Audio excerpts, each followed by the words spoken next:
We appreciate your contributions, Ellis. My name is Ellis Granger, and I knew right then I was about to get screwed. 43 years old, 10 years with Meriton Global Logistics in Denver, and I had never heard Chairman Randall Bloom use that tone with me before. The kind of voice you use when you're about to put down a loyal dog. I sat in the mahogany boardroom at 3 p.m. on a Thursday, still wearing the travel dust from flying back early from Houston. 3 hours ago, I had shaken hands with Continental Shipping's CEO after closing our biggest contract to date. 18 months, $12 million in revenue, and they specifically requested me to handle their account personally. My phone had been buzzing with congratulations from the team all morning. Now Bloom was looking at me like I had disappointed him somehow. Strategic Growth Presentation, the Outlook invite had called it. Mandatory attendance. I should have known something was wrong when my assistant, Janet, could not look me in the eye when she handed me the printed agenda. 22 years she had been with this company, and she always knew which way the wind was blowing before anyone else. The other board members sat stiff as mannequins around the table. Gregory Williams, our CFO, kept checking his watch. Patricia Hayes, head of operations, studied her fingernails like they held the secrets of the universe. None of them would meet my eyes. I had built something here. When I started, Meriton was pulling in maybe $30 million a year, scraping by on local freight contracts and warehouse storage. Regional stuff. Small time. I changed that. I spent weekends at industry conferences, flew to client dinners on my own dime, answered calls at midnight when shipments went sideways. I made friends, real friends, the kind who trusted me with their business because they trusted me as a person. Continental Shipping, Morrison Manufacturing, Hartwell Industries. These were not just accounts on a spreadsheet. These were relationships I had nurtured for years, built on handshake deals and kept promises. Bloom shuffled his papers and cleared his throat. We have some exciting news to share about the future direction of the company. I felt that familiar knot in my stomach. The same one I got the day my ex-wife told me she had been thinking about us. The same one I got when my father called to say the doctors found something on his scan. That sick certainty that everything was about to change, and not for the better. Through the floor-to-ceiling windows I could see the Denver skyline stretched out under an October sky. 10 floors down, traffic moved like blood through arteries. Normal people living normal lives, unaware that mine was about to get turned upside down. Bloom smiled. It did not reach his eyes. I came to Meriton straight out of the Army, 20 years old with a logistics background and no idea what I wanted to do with my life. My father had worked construction his whole life, came home every night with concrete dust in his hair and steel in his spine. He taught me that work was about more than a paycheck. It was about building something that lasted.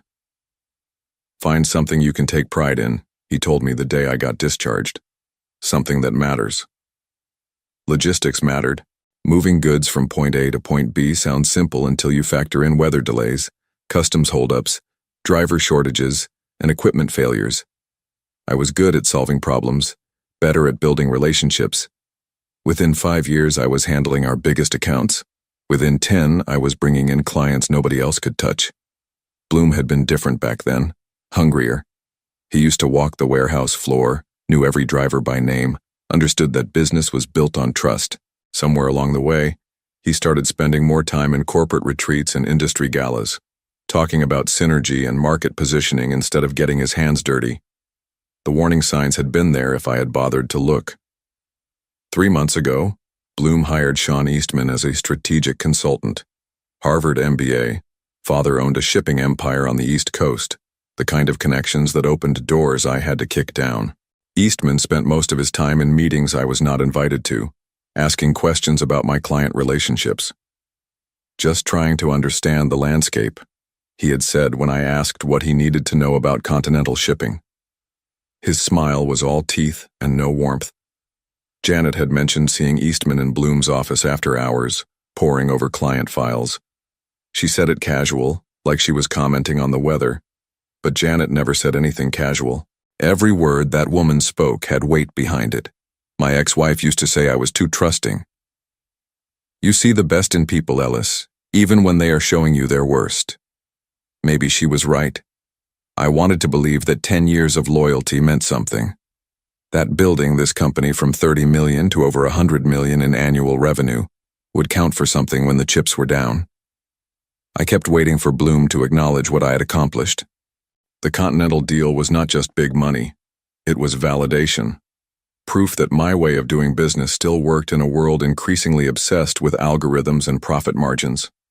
Instead, he had called this meeting.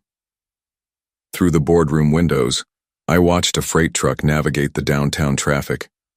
Probably one of ours. I wondered if the driver knew his job might depend on whatever was about to happen in this room.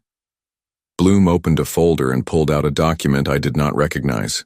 "Ellis, I want you to meet someone." The conference room door opened and Sean Eastman walked in like he owned the place. Expensive suit, confident stride, handshake that lasted exactly 3 seconds. I had seen him around the office for months, but something was different now. The way he carried himself. The way the board members suddenly sat up straighter. "Sean will be taking over your position as Director of Client Relations, effective immediately," Bloom announced. No preamble. No explanation. Just a knife between the ribs, clean and quick. I felt the words hit me like a physical blow. 10 years. Continental Shipping. Morrison Manufacturing. Hartwell Industries. All the late nights, weekend calls, relationship building, gone. "We appreciate everything you have done for Meriton," Bloom continued, his voice taking on that corporate tone managers use when they are about to screw you. "But we need someone with better industry connections to take us to the next level. Nothing personal. It is just business. Nothing personal." I looked around the table. Williams would not meet my eyes. Hayes was studying her phone like it held the secrets of the universe. These people had smiled at my birthday parties, shaken my hand when I closed deals, told me I was family. Family does not do this. "The transition will be seamless," Eastman said, his voice smooth as silk. "I have already reached out to several key accounts to introduce myself." Continental was very receptive to the change. That stopped me cold. Continental was very receptive. The same Continental whose CEO, Tom Morrison, had personally requested that I handle their account. The same Tom who had invited me to his daughter's wedding last spring, who called me Ellis instead of Mr. Granger, who trusted me with his company's most sensitive shipments. I stood up slowly, straightened my tie, and looked Bloom directly in the eye. "Connections are everything in this business," I said. My voice was steady, calm. "You are absolutely right about that." I shook Eastman's hand. "Best of luck to you, Sean. I am sure you will do just fine." Then I walked out. In the elevator, I pulled out my phone. 3 missed calls from Tom Morrison. A text from Janet. "Cleaning out your office. Sorry, Ellis." The elevator descended past floors of people who thought they knew how business worked. Past cubicles full of ambitious young professionals who believed that loyalty and hard work were enough. Past a reception desk where visitors came to meet with a company I had helped build from the ground up. By the time I reached the parking garage, I was already planning my next move. Connections are everything. They were about to learn exactly what that meant. I spent Thursday night in my home office, surrounded by 10 years of business cards, client files, and contracts. My house felt too quiet without the constant buzz of work calls and email notifications. Janet had boxed up my personal items and left them by my front door with a note. They changed the locks. Sorry. 22 years with the company, and they locked out my assistant for helping me. Friday morning, I called Tom Morrison at Continental Shipping. He answered on the first ring. "Ellis, thank God. I have been trying to reach you since yesterday. Some guy named Eastman called claiming he was taking over our account. I told him to go to hell, but my procurement team is asking questions. Tom, I need to tell you something." I explained the situation. No sugarcoating, no corporate speak. Just the truth. Tom listened without interrupting, which was his way.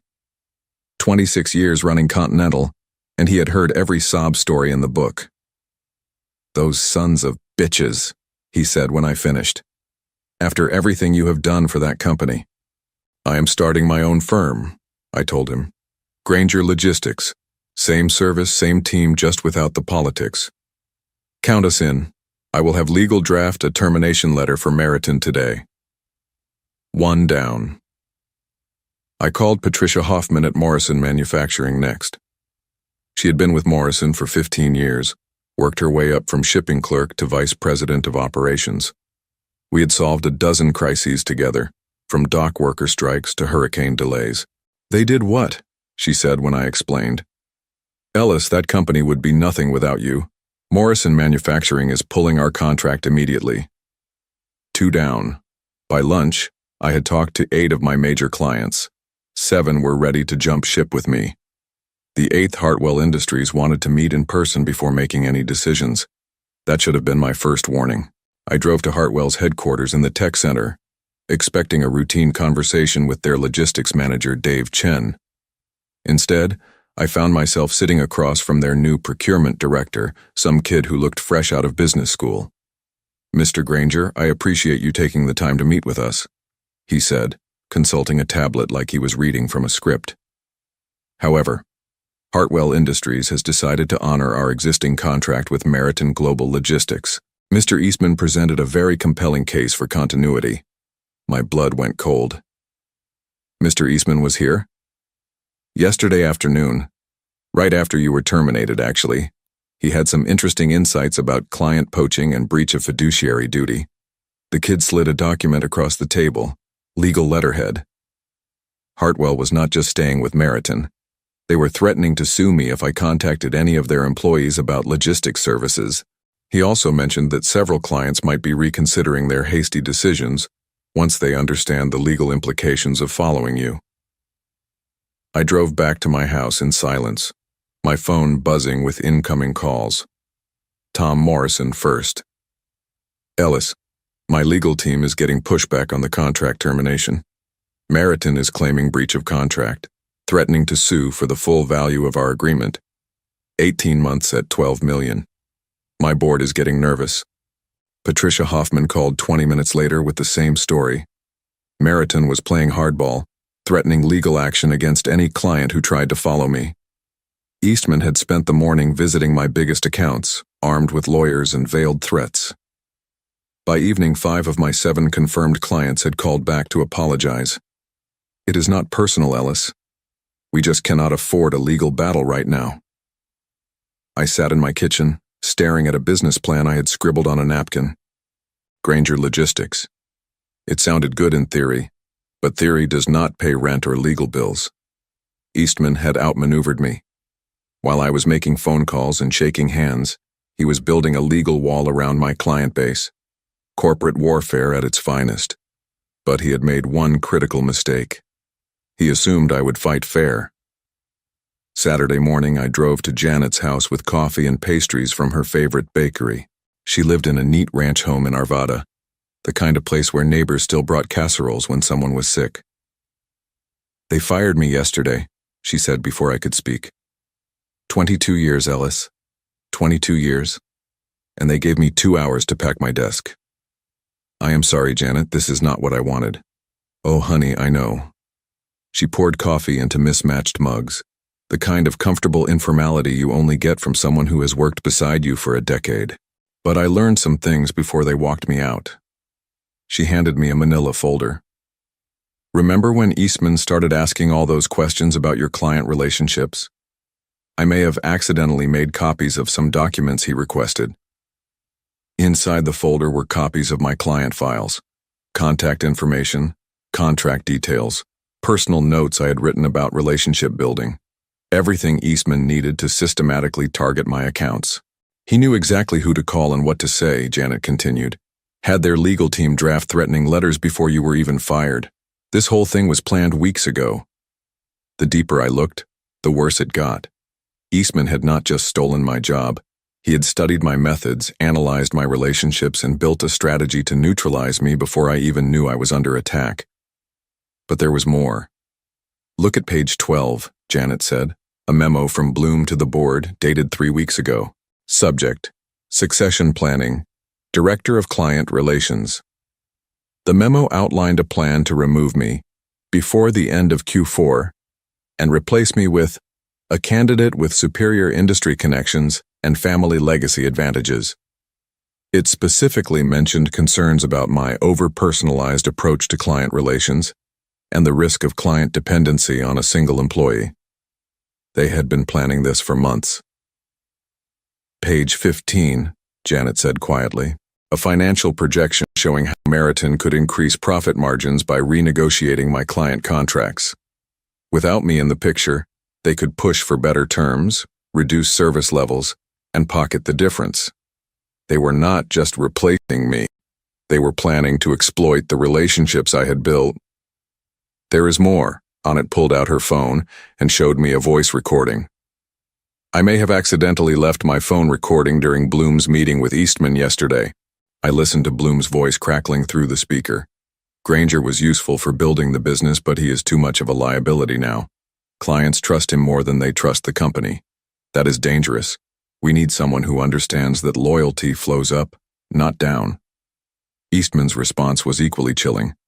My father dealt with the same problem when he took over Eastman Shipping. Sometimes you have to cut out the cancer, even if it hurts short term. They were not just firing me. They were systematically destroying my ability to compete. The legal threats, the contract disputes, the intimidation tactics, all planned in advance. I handed the phone back to Janet and sat in silence for a long moment. "What are you going to do?"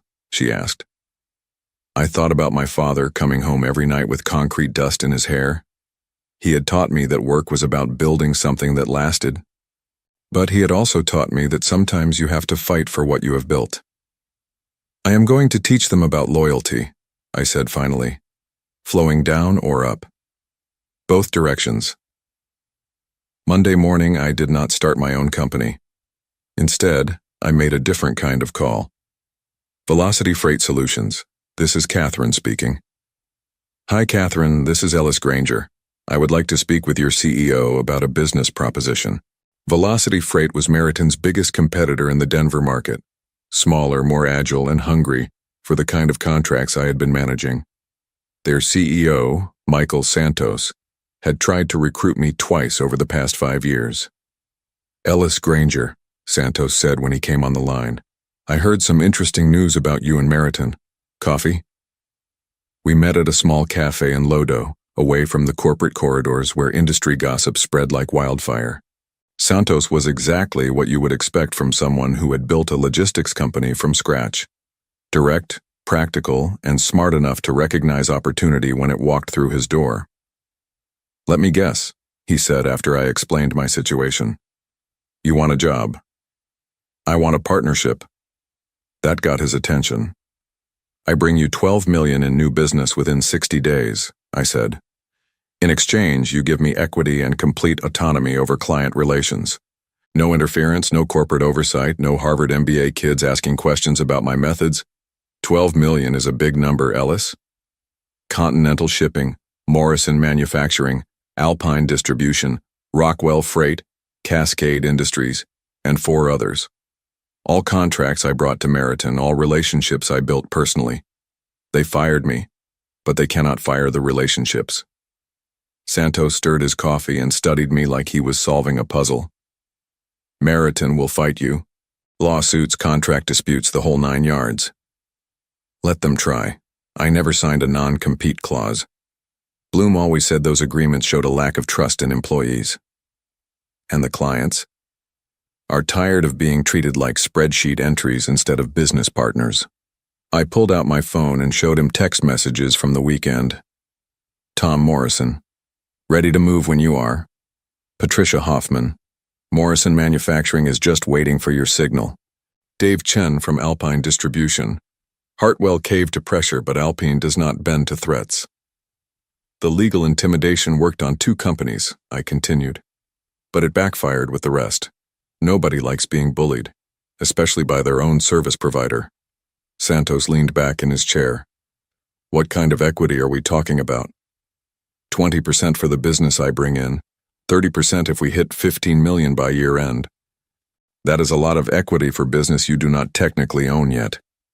It is a lot of business for a company that wants to double in size overnight. We shook hands in the parking lot. By Wednesday, I had signed employment papers with Velocity Freight as Executive Vice President of Strategic Accounts. By Friday, I was making calls. Tom, this is Ellis. I have some good news. The conversations were different this time. Instead of asking clients to take a risk on an untested startup, I was offering them a proven alternative. Velocity had the infrastructure, the insurance coverage, and the legal backing to handle major contracts. All they needed was the relationships. Continental Shipping terminated their Meriton contract on Monday. Morrison Manufacturing followed on Tuesday. By the end of the week, 6 major accounts had switched to Velocity. Eastman called me Thursday afternoon. "We need to talk," he said. "No," I said. "We really do not." I hung up and got back to work. The call came at 8 a.m. on a Tuesday. Bloom himself, his voice tight with barely controlled anger. "You are destroying this company," he said without preamble. "Good morning to you too, Randall. 18 million in lost revenue in 6 weeks. 18 million, Ellis. The board is asking questions." I sat in my new office at Velocity Freight, looking out at the Denver skyline through windows that faced directly toward Meriton's building. We had deliberately chosen this location. Sometimes the best revenge is making sure your enemies can see exactly how well you're doing.